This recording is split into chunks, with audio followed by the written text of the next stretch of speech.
Welcome back, time to newcomers alike to Phoenix Wright Trials and Tribulations. Last episode, Gumshoe's testimony was crap. In this episode, we're contradicting that motherfreaker. You testified that nothing else was missing from the crime scene. However, the prescription bag you mentioned was empty. Did the officers recover the medicine from the scene of the crime later? No, they didn't.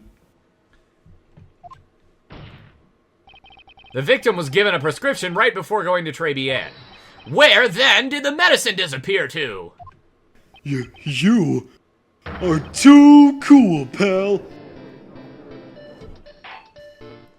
Indeed. Due consideration wasn't given to the victim's prescription in the previous trial. Witness, why do you always overlook such vital pieces of evidence? I guess that's the most careless thing I've done so far, huh? The victim was killed by poison, and the victim's medicine mysteriously disappeared. The victim's own prescription could have been the lethal poison itself. Order! Order! Well, Mr. Godot, what do you have to say to that? That's all. What? Read for the court the name of the clinic on the prescription bag, if you will. What's the clinic's name got to do with anything? New Ear Otolaryngological Clinic. New Ear Otolaryngological Clinic. Otolaryngological? Just what kind of illness was the victim suffering from, Mr. Godot? Hardly an illness, Your Honor. More like a bitter war wound, you could say. A war wound? The day before the incident, Mr. Ilg found himself in a fight. He took a blow to the side of the head and ruptured his eardrum. He ruptured his eardrum? Then what on earth was the prescription he was given? It was a cream to be applied topically inside his ear canal, not to be ingested. What? It's mentioned in the autopsy report, if you can read the fine print. They found traces of the medicine in the victim's left ear.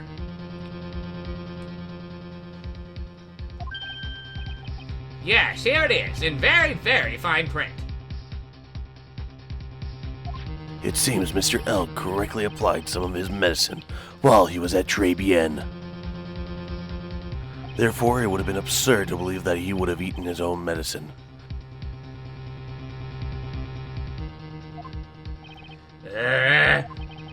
It seems that this medication is irrelevant to the case after all. No! Nick! If you don't think of something quick, it'll all be over. She's right. But I can't get away with any old weak objection. What should I do? Push the medication issue or leave it? Push it. Only moments ago, Mr. Godot made the following statement. It seems Mr. Elg correctly applied some of his medication while he was at Tribulations. If that's the case, then why was the medication not found at the scene of the crime? But the medication in question was for topical use inside the ear canal. That doesn't change the fact that it could not be found at the crime scene. However insignificant it may seem, it's a lawyer's duty to pursue the truth. You know as well as I do that the medication is irrelevant. It hardly seems likely that a prescription drug will contain potassium cyanide. It hardly seems likely that the coffee the waitress served would contain it either. But it did! The possibility is undeniable. That's enough. Mr. Godot, is the detective the only witness the prosecution wishes to call? Mr. Godot? I've got my own witness I'd like to call, sir. It's the old man who was there in the restaurant on the day of the murder. Victor Kudo? The pigeon hater? Very well. The matter of the disappearing medication seems little more than trivial at best. However, It wasn't exploded at all in the previous trial, and that is something that bothers me. The court will adjourn for a 10-minute recess, after which we will hear the prosecution's next witness. Huh. I suppose this means I'll have to finish you off in my last 6 cups.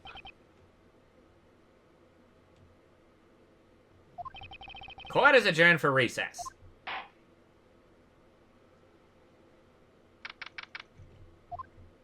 Phew, that was close. Tell me about it. I nearly died in there. That's my line, sir! No, it's my line. I think I really did die a little bit. Looks like we all nearly died in there. I can't believe Detective Gumshoe! How could he betray us like that? Huh? He said he'd help me. But he totally set me up! I don't think he meant to do that, Maggey. He was backed into a corner. I mean, the guy's gotta do his job, right? That's okay. I know all about lies and betrayal. I've had them my whole life. But it really hurt this time. It felt like someone punched me hard in the stomach. I hate that guy. I don't ever want to see him again. Poor Gumshoe. So the next witness is going to be that old guy from the park, right? Yeah, Mr. Kudo. Lover of waitress outfits and projectile seeds. I bet he's gonna be really stubborn. I mean, he's pretty set in his ways, you know? Yeah, he's a big old grouch. Are you going to be able to handle him, Nick? Yeah, I can take whatever he throws at me. Even those never-ending bird seeds.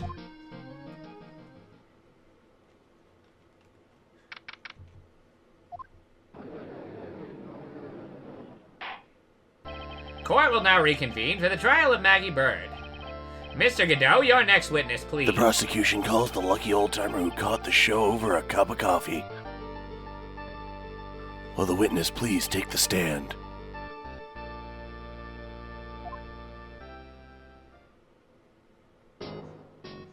Name and occupation if you don't mind. The name is Victor Kudo, born and bred in the land of the rising sun. Honor and duty are what make me. Mind you, I can be quite emotional at times, too. We don't need to hear about that, Mr. Kudo. Just tell the court your occupation. My occupation? Ah, listen, young'un. How much call do you think there is for kimono embroidery here? Kimono embroidery? That's what I do! Or did back in Japan. I embroidered family crests on kimonos! My ancestors were embroidering kimonos before this country even existed. Wow, a real craftsman. They're a dying breed. Hey, maybe he could embroider my costume sometime. Anyway, like I said, there's not much demand for that kind of thing here. So I had to take a job working the cash register at a burger joint, pretending to smile. That burger joint would have been better off putting him in the kitchen. Now then, witness, were you in the restaurant at the time of the incident? Oh yes, I was eating some seeds over a cup of Javachino. Seeds? What do you think these are, hmm? I see. So you saw everything that happened, Gramps. Did I? Oh yes I did. I saw it all.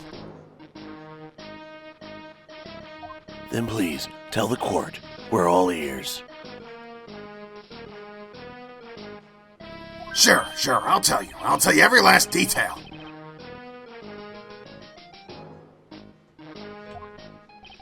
He's really getting into this.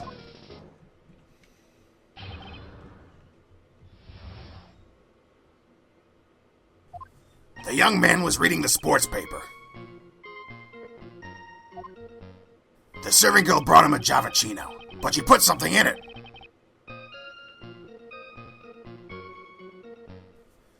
The man took one sip of it, looked like he was in terrible pain, and then collapsed. That's the serving girl, right there in the defendant's chair. I remember her well.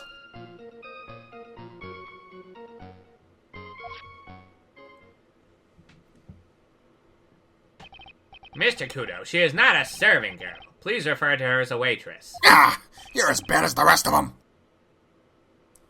All these newfangled words. What's wrong with old-fashioned ones, huh? Newfangled? All this talk of radios and glasses. It's wireless and spectacles, I tell you. Excuse me? Listen to me, everyone. Don't forget the old values. Don't let the good old days slip away. Well, I think it's time to begin the cross-examination, Mr. Wright. Yes, Your Honor. Alright, what do we got here? We got... The young man was reading from a sports paper. She brought him a cappuccino and put something in it. Looked like he was in terrible pain and then collapsed. Okay, what did he put in it? Mr. Kudo, that is a very grave accusation. Are you sure about what you saw? Victor Kudo never makes mistakes. I dot every T and cross every I. I see. My eyesight's fine. The doctor said I only need spectacles for reading and driving. I bet his eyes are only really fine when he's scoping out a waitress. And I saw what the serving girl put into the Javachino as well. I bet I know what's coming up, and something tells me I'm not going to like it. Press harder. Your Honor, we need more clarification on what was put into the victim's coffee. I'd like to ask that the witness add what he knows about this to his testimony. I agree. Witness, will you enlighten us, please? Sure. There's no question about it. She very conspicuously put some white powder in there. White powder, huh? That sounds like a contradiction to me. God, I don't know. Let's press it again. Did she really put that into the coffee? You doubt me, boy? She took out a small brown bottle and sprinkled it in. Couldn't she have been adding sugar? Sugar? In a small brown bottle like that? Like that? Witness, could you please describe the bottle in more concrete terms? Huh. A bottle like this, perhaps? Oh, there it is. That's the one. That's the bottle of potassium cyanide, I presume. So, what did the accused put into the coffee? I think it's clear, don't you?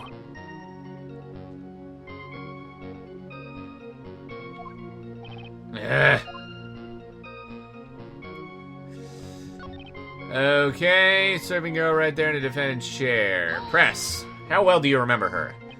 You said I remember her well in reference to the waitress. Did she have any particular features that you can identify her by? Particular features? It's a disgrace. That's what it is. Sorry? You can see all the way up to her... you know. She's practically naked in that uniform. So the particular feature you recognize about the waitress is her outfit? But anyone could wear just such a uniform. Even me! Mr. Wright, please spare the court of any further mental anguish from that image. Don't get all excited, Nick. You've got to keep yourself together. I guess I got a bit carried away. Ah, there are other things I recognize about her, too. He seems pretty sure of himself. What should I do? Press harder. Sure, you saw a waitress take the coffee over to the victim. But what matters is whether that waitress was Maggey Byrde or not. Quite right. Mr. Kudo, these are the features that you recognize about the defendant. I would ask you to add them to your testimony. Sure. There was a ribbon in her hair, and her apron straps were loose. Apron straps were loose, huh? Shouldn't he have noticed the big stain on her apron? What? How is that not correct? Okay, fine. Let's press this too, then. You do seem to remember several details about her appearance. But what about the most crucial detail of all? Her face. Ha! As if I wouldn't remember that. The witness knows the straps on the accused's apron. He's unlikely to make a mistake about her face. That's right. I could even tell you the color of the ribbon in her hair. It was red. So you see, there's nothing wrong with the witness's eyesight.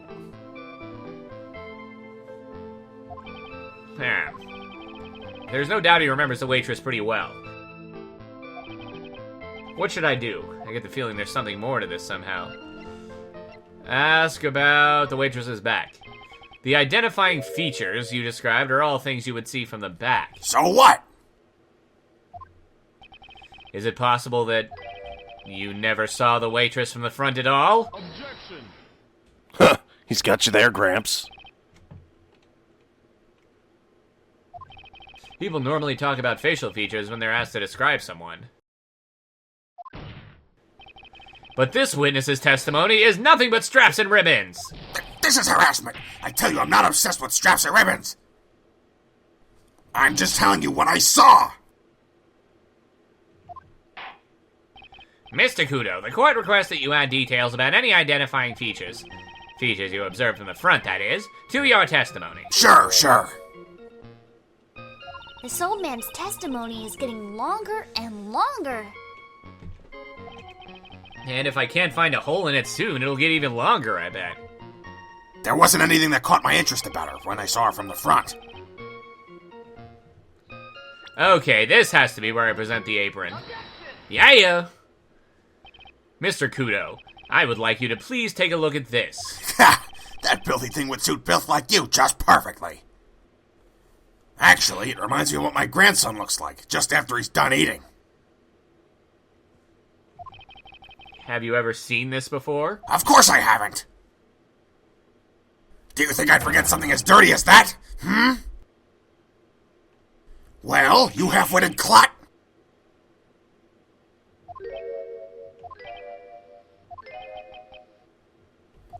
What? What is it? Ever since I said you half-witted clot, there's been an eerie silence in here. Mr. Kudo, this apron is the apron worn by the defendant on the day of the poisoning. Huh? And as you just said yourself, you wouldn't forget something like this. Which means if you had really seen this apron before... Yes, you know what I'm getting at. You couldn't have possibly seen the waitress from the front. Oops.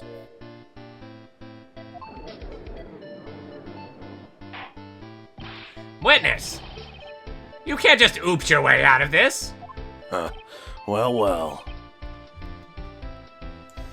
Looks like we finally have a genuine trial on our hands.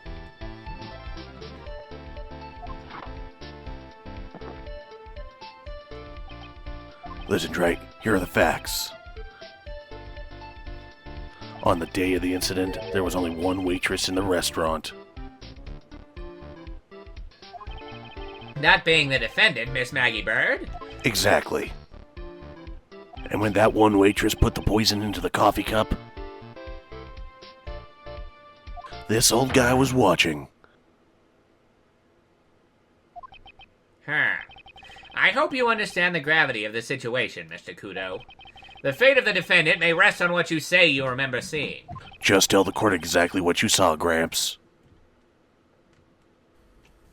You can rely on me, Captain. My noggin's in perfect working order. I can't remember a single occasion when I forgot what burger a customer wanted. He can't remember? Probably more like he messed it up so many times he's blocking it out. Very well. Let's test just how good your memory and attention to detail is, Mr. Kudo. Tell us what you remember about the victim.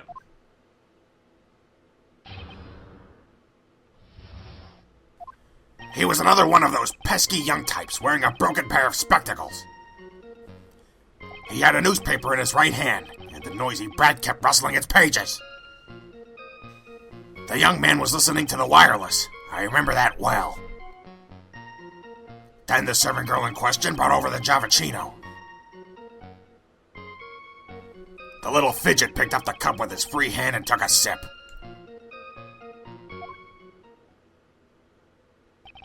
The testimony we have just heard was to test how credible the witness's memory is. It seems to me that he remembers the victim in a great deal of detail. Oh, yes. I hate those you-know-what types who are so vague about everything. How are we going to handle this, Nick? We only need to do one thing. We just need to prove that the old man's memory is shot. Just trip him up, you mean? Isn't that kind of cruel?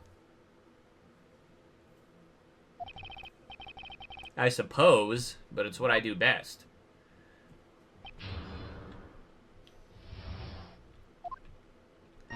Okay, he had a newspaper in his right hand. The noisy bat kept rustling its pages. The young man was listening.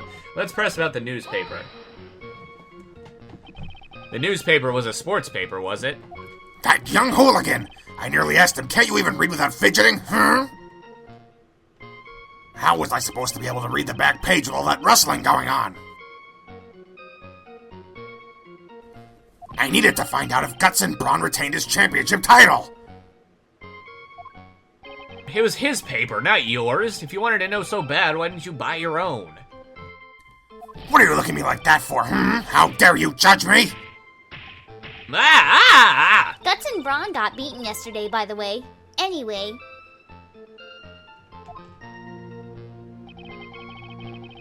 Okay, he was listening to the radio. The serving girl bowed over the Javachino. The wireless? The decadent young rascal. In my day, it was one or the other. Read their paper or listen to the wireless. Oh boy. And using an earpiece. It's selfish, that's what it is. I was straining my ears, but I couldn't catch any of it. Was he that desperate to listen to the radio? What are you looking at me like that for, How dare you feel sorry for me?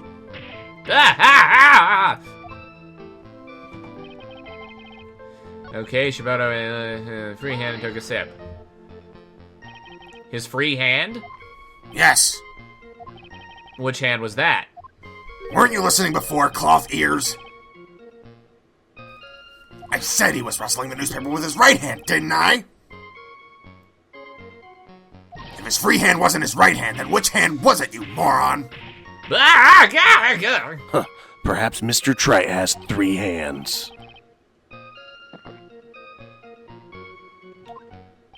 Yeesh, I was only asking. No need to gang up on me and treat me like a freak. The whole point of this cross-examination is to establish just one thing. That this old guy's memory has more holes than a slice of Swiss. I guess we just need to find a contradiction in his testimony somewhere, huh? Anything will do. Even the smallest detail. We just need one mistake and he's ours. Okay, so I think it has to do with his handedness here. Okay, so he picked up the cup with his free hand. The question is, what evidence should we present here? So we can present the crime photo. No, it's not the crime photo. Where's the picture of him sprawled out? Is there one? Might not be one. Okay. Picked up a cup with his free hand and took a sip. Maybe there's something to do with this cup's handle. Yeah, there we go. Mr. Kudo, do you remember what you were told at the start of this testimony? That this was a way of testing the credibility of your memory? I know. There's nothing wrong with my memory, I tell you. Nothing! If I got anything wrong, I'll eat these seeds and sing the pigeon song. Care to tell us where this is going, Trite?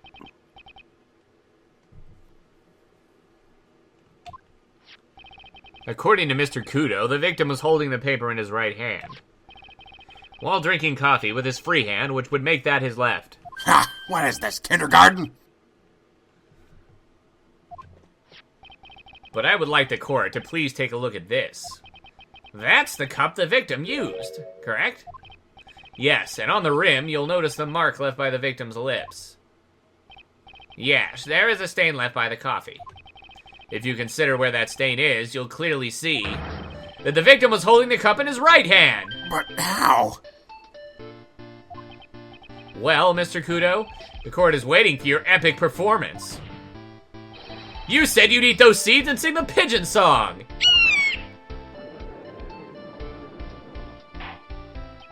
Mr. Kudo, I'm afraid this is simply not acceptable. I think the witness had better go back to the park where he came. Wait! If you think I'm going to stand here and listen to you tell me I'm mad, you're wrong! I don't care about that dirty coffee cup. I know what I saw! You still insist on your testimony? That young brat was holding the cup in his left hand! Oh yes, no question. I'm a good law-abiding citizen, I am. It's that dead young hotbot and you spiky-haired yahoo who are at fault. Who, me?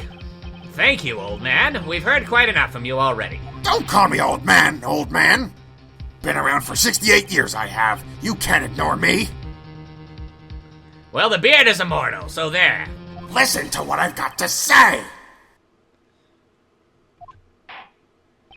I'm sorry, Mr. Kudo, but... Sure, why not hear a little more? Mr. Godot! But this is my 16th cup of coffee. So this is your final stand. Thank you, Captain. You can rely on Victor.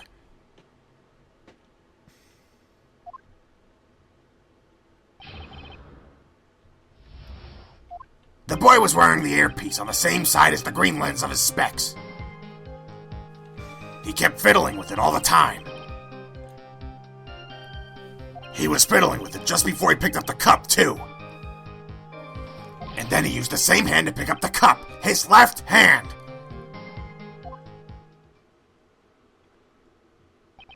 We know that the victim was wearing an unusual monocle over his left eye. It wasn't a monocle, Your Honor. It was a small computer monitor often used by programmers. A monitor? You mean like a television screen? The inside of the lens is a screen that displays computer data. It's called an HMD. It's a common tool in the victim's line of work. HDTV, DVD, CD, all these newfangled letters drive me mad, but they don't matter. I know what I saw and I'm telling the truth. It's true. He doesn't seem to be lying. And those are the facts, in good old black and white.